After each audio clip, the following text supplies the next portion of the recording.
მოგესალმებით კიდევ ერთხელ იმედის დილა აგზავნებს პირდაპირ ეთერში მუშაობას ეროვნული ბიბლიოთეკა ასტრიდ ლინდგრენის პრემიაზე წარსადგენად კანდიდატებს არჩევს. ეს არის ყველაზე პრესტიჟული პრემია ბავშვთა ლიტერატურაში. ჩვენი სტუმარი კი გახლავთ ეროვნული ბიბლიოთეკის ხელმძღვანელი გიორგი კეკელიძე. რატო დამებაინა მოგწიო? დილამშვიდობისა გიორგი, დიდი მოგესალმებისთვის.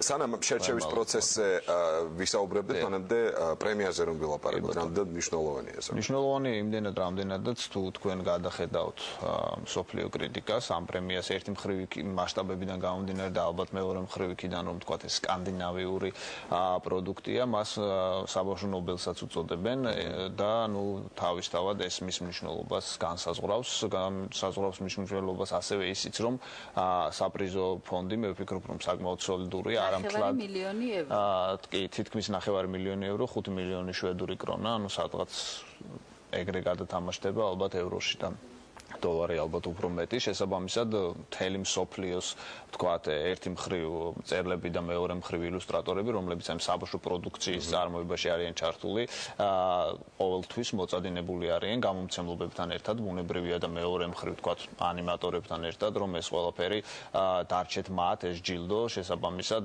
ვფიქრობ რომ მის პრესტიჟზე ან თქვათ არაპრესტიჟულობაზე ლაპარაკიც ზედმეტია. შარშან ისეთმა თქვათ ცნობილმა ანიმატორმა მოიგო ეს პრემია, როგორც არის შონტანი 2007 წლის ოსკაროსანი ანიმაციისთვის და მე ვფიქრობ რომ ამ ხრივ მის პრესტიჟზე საუბარი ალბათ არ არის.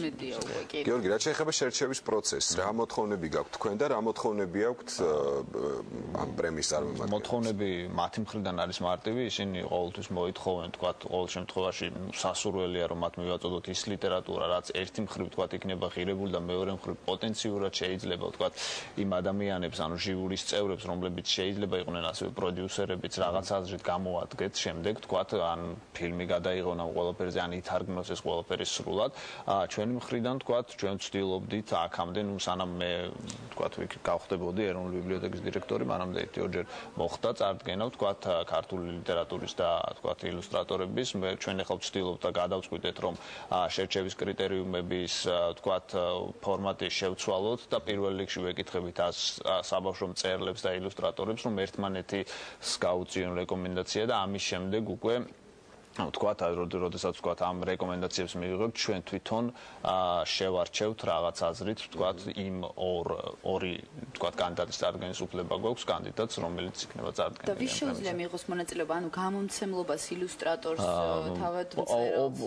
მოწოდების ორი ფორმა არსებობს, როგორც საერთოდ ხდება ხოლმე პრემიაზე, ერთი მხრივ გამომცემელი, როგორც ამ შემთხვევაში რაღაც აზრით პროდიუსერი, თქვათ, ამ კონკრეტული ავტორის, მას აქვს უფლება რომ წარადგინოს ან ილუსტრაცია, ან ტექსტი, მეორე მხრივ ავტორს საკუთარი ინიციატივითაც შეუძლია თავისთავად წარმოადგინოს თავის ნაცვლად. და დღეს მონაცემებით რამდენი ადამიანია დაახლოებით რეგისტრირებული, როდის უნდა გაირკვეს ის ორი ადამიანი? გაირკვევა სადღაც დაახლოებით ალბათ ერთ თვეში, ჩვენ ამ ყველაფერს რაღაც აზრით მოვხაზავთ. დღესდღეობით დაახლოებით 100-მდე ადამიანს უკვე აქვს წარმოდგენილი. ბუნებრივია გადარჩევის პრინციპი იქნება მკაცრი, იქიდან გამომდინარე, რომ წარმოდგენის თქვათ პირველადი ფორმატი არ არის შეზღუდული, ანუ არ ითვალისწინებს რაღაც აზრით კრიტერიუმებს, შეუძლია ყველა ნებისმიერ ადამიანს ან გრაფომანსაც კი წარმოადგინოს, მაგრამ შემდეგ და შემდეგ თქვა ეს ყველაფერი ეტაპობრივად გართულდება. და პირობითად თუ სოსომ დაწერა რაღაცა წიგნი საბავშვო და უნდა რომ წარსდგეს, როგორი ფორმით უნდა მოგმართოთ? ანუ სადღაც უნდა დაიწეროს განცხადება? უბრალოდ განცხადებას დაწერს ეროვნული ბიბლიოთეკის სახელზე, რომ მას სურს ამ პრემიაში მონაწილეობის მიღება და შეიძლება თქვა რაღაც ნაწყვეტი მოაყოლოს და შემდეგ ჩვენ მოვითხოვთ თქვა. და აი ზოგადად საბავშვო ლიტერატურა რამდენად საინტერესო არის, რამდენად პოპულარული არის საქართველოში.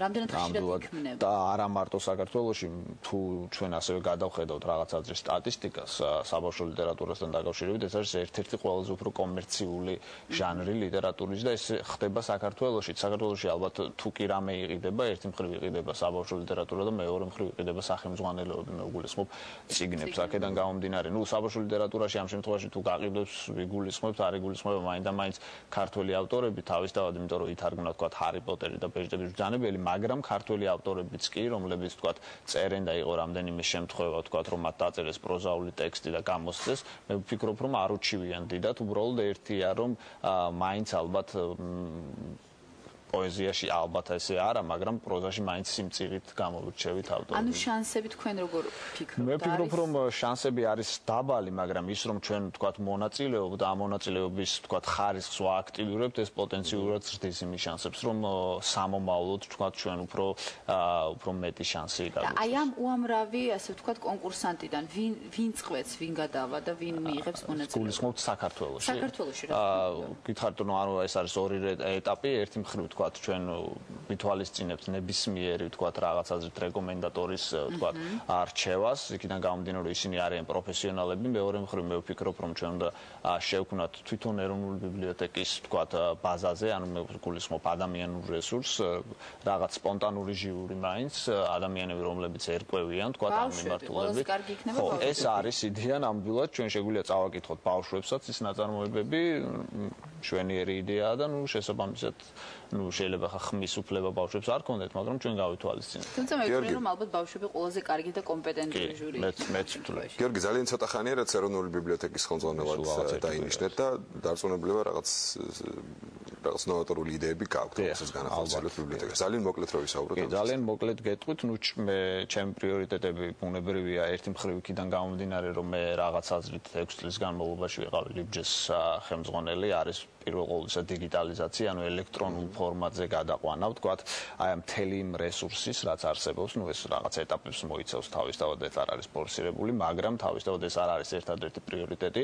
მე ვფიქრობ და ვთქვათ, ძალიან მინდა ვთქვათ მომსახურების სფეროს გაუმჯობესება, ანუ ბიბლიოთეკა იქცეს რაღაც აზრით მიმზიდველ ადგილად, ამ თვალსაზრისითაც მინდა რომ ვთქვათ, ხშირად ეწყობოდეს რაღაც სახის ივენთები, პრეზენტაციები, დისკუსიები და ასე შემდეგ. ეს ამ შემთხვევაში მე ვგულისხმობ ვთქვათ, უშუალოდ ადგილს ბიბლიოთეკის, ბუნებრივია გრძელდება რემონტიც ბიბლიოთეკის და ასევე ვთქვათ, თავისთავად ის თავრესი პრიორიტეტი რაც არის ეროვნული ბიბლიოგრაფიის შენახვა და ვთქვათ, მისი არქივიზაცია და ვთქვათ, რაღაც აზრით თემატიზაცია, ესეც იქნება თავისთავად ჩემი. დიდი მადლობა წარმატებას გისურვებთ. ეროვნული ბიბლიოთეკის ხელმძღვანელი გიორგი კაკელიძე იყო იმედი სტილის სტუმარი, ამასობაში